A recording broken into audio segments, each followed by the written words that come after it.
Assalamualaikum warahmatullahi wabarakatuh. Tabi pun, perkenalkan saya Maerta Nur AR, calon guru penggerak angkatan 11 dari SD Negeri 8 Tulang Bawang Tengah, Kabupaten Tulang Bawang Barat. Dengan fasilitator saya, Bapak Tommy Ardiansyah, Sarjana Pendidikan, Magister Sains, dan pengajar praktik saya, Ibu Fitriawati, Sarjana Pendidikan.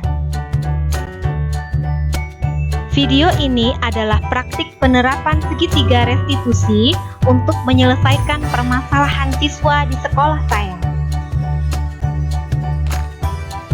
Menurut Goosen, restitusi adalah proses menciptakan kondisi bagi murid untuk memperbaiki kesalahan mereka, sehingga mereka bisa kembali pada kelompok dengan karakter lebih kuat. Restitusi bukan untuk menebus kesalahan. Restitusi adalah sebuah tawaran dan bukan paksaan. Restitusi fokus pada solusi. Intinya, restitusi merupakan suatu proses dialog yang dijalankan guru atau orang tua agar dapat menghasilkan murid yang mandiri dan bertanggung jawab. Ada 3 tahapan segitiga restitusi. Yang pertama, menstabilkan identitas. Yang kedua, validasi tindakan yang salah. Dan yang terakhir, menanyakan keyakinan. Pada tahap menstabilkan identitas, didasarkan pada prinsip membuat kesalahan adalah bagian dari proses pembelajaran yang akan menggeser identitas gagal ke identitas sukses.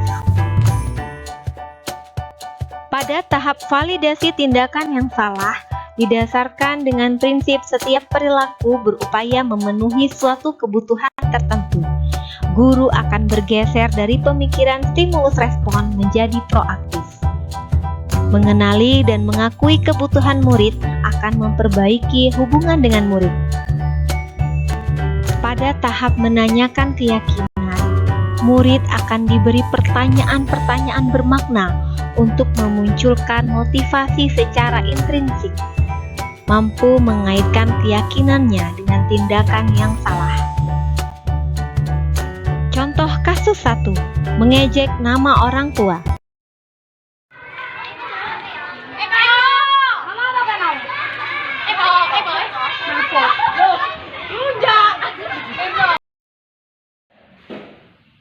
Isna ini kenapa nak muka kamu kok seperti bisa dilipat begitu? Karena nama ayah saya diolok-olok terus loh Bu sama Azriel. Oh, pantes, kamu kesal begitu. Terus kamu balas si Azriel? Ya iyalah Bu, masa tiap hari ayah saya diolok-olok terus. Oke, ibu pun pasti akan marah kalau nama orang tua ibu diejek sama teman ibu. Tapi, apakah saat ini Isna ini merasa tindakan tadi baik untuk diri Isna ini sendiri? Sebenarnya sih gak baik sih Bu. Ya. Tapi alhamdulillah Isna ini tidak bertindak lebih gegabah lagi ya dari ini. Saya sebenarnya gak mau marah-marah begitu Bu. Ya. Isna ini melakukannya karena Isna ini mempertahankan sesuatu yang penting bagi Isna ini. Mungkin kamu bisa mempelajari suatu perilaku baru yang lebih efektif. Misalnya, kamu jawab nih begini dengan si Azril. Azril, kamu suka ya sama ayah saya? Nanti saya salamkan sama ayah saya, mau nggak? Coba, bersediakah kamu mencobanya?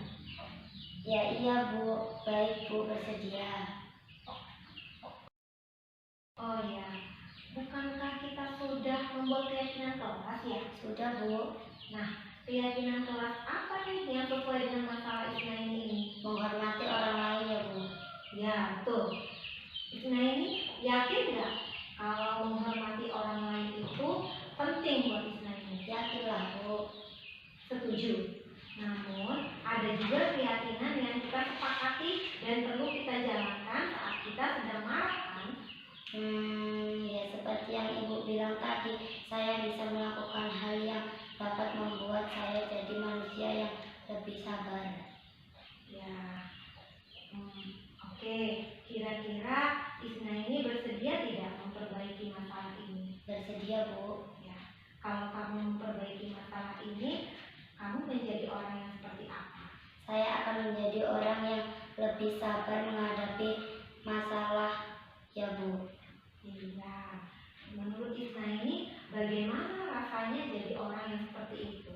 Bangga dong, Bu, karena bisa jadi orang yang sabar. Oke, baiklah kalau gitu, yuk kita pikirkan bagaimana memperbaiki masalah ini. Baik, Bu. Terima kasih ya, Bu, atas saran dan bimbingannya. Terima kasih Bu Merta atas kepeduliannya. Semoga saya bisa menjadi pelajar yang lebih sabar. Amin. Kasus 2. Mencontek saat ujian.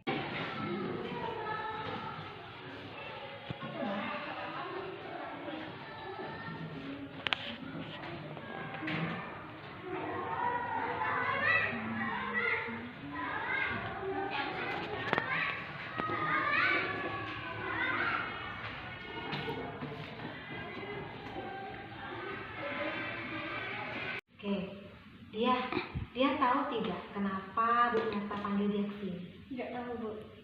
Iya, dia tadi Ibu lihat saat kita ulangan tema tadi, dia melirik jawaban Afica, betul tidak? Tidak, Bu. Yang betul.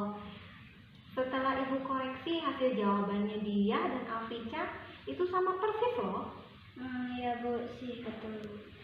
Tuh kan, sekarang Ibu tanya, mencontek itu perbuatan baik atau tidak baik ya dia? Tidak baik, Bu. Betul, mencontek adalah perbuatan yang tidak baik.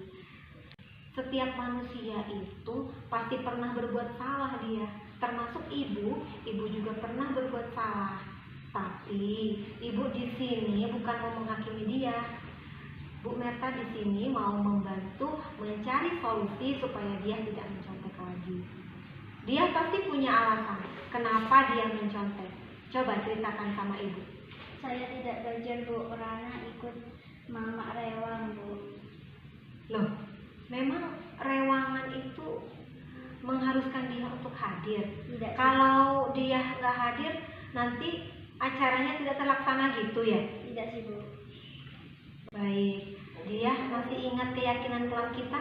Masih, Bu. Keyakinan apa yang sudah dia langgar? Jujur dan mandiri, Bu. Dia yakin nggak bahwa jujur itu penting bagi dia? Yakin, Bu.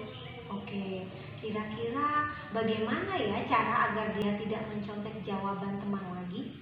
Saya harus belajar dengan sungguh-sungguh, Bu.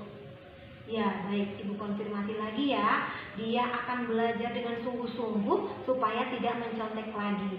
Sekarang Ibu tanya, kapan kira-kira dia akan memulai apa yang dia katakan tadi? Mulai hari ini, Bu. Mulai hari ini, betul ya. Mulai hari ini dia akan belajar dengan sungguh-sungguh agar dia tidak mencontek temannya.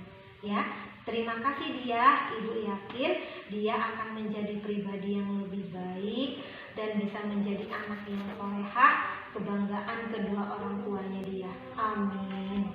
Amin. Terima kasih ya, Bu, atas perhatian dan motivasinya. Ya, oke. Terima kasih Bu Merta atas bimbingannya. Kesimpulan, penanganan kasus yang dilakukan guru dengan menggunakan pendekatan segitiga restitusi diharapkan guru dapat memposisikan dirinya sebagai manajer dengan mengajukan pertanyaan-pertanyaan bermakna yang membuat murid menjadi lebih mandiri, percaya diri, dan bertanggung jawab. Demikianlah video penerapan segitiga restitusi saya. Terima kasih. Semoga bermanfaat. Wassalamualaikum warahmatullahi wabarakatuh. Salam guru penggerak.